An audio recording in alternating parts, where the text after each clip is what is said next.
Hi, good evening students. Today is first class. ఇవాళ మొదటి క్లాస్లో తెలుగు వ్యాకరణాంశాల గురించి నేర్చుకుంటున్నాం మనము. మొదటిదిగా భాషా భాగాలు మొత్తంలో వీటిని 5 భాగాలుగా విభజించారు. అందులో మొదటిది వచ్చేసి నామవాచకం.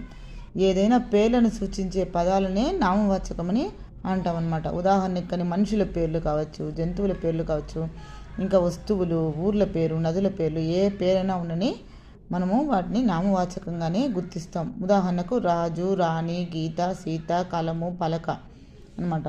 రెండవది వచ్చేసి సర్వనామము అంటే పేర్లకు బదులుగా వాడే పదాలని మనము సర్వనామము అంటామన్నమాట.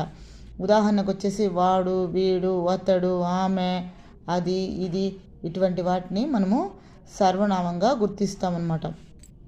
మూడవది వచ్చేసి విశేషణము, గుణాన్ని తెలిపే పదాలు అన్నమాట.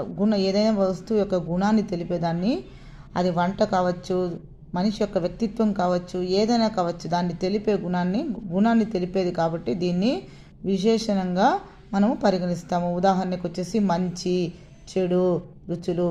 ఇది పులుపుగా ఉంది, ఇది చేదుగా ఉంది, అతడు మంచివాడు, వాడు చెడ్డవాడు, అలా గుణాన్ని తెలిపే వాటిని మనము విశేషణంగా గుర్తిస్తాం.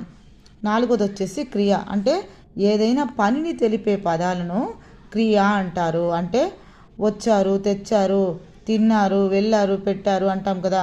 అతడు వచ్చారు, అతను తెచ్చారు, అతను ఇచ్చారు, ఇటువంటి పదాలని క్రియగా గుర్తిస్తాము. ఐదవది వచ్చేసి అవ్యయము, లింగ వచన విభక్తి లేని పదాలను మనము అవ్యయము అంటాం. అంటే నామకరణం ఇవి ఉండదన్నమాట. అయ్యో, ఓ, అబ్బో, వామ్మో, అది ఎవరిని అంటున్నారో తెలియదు.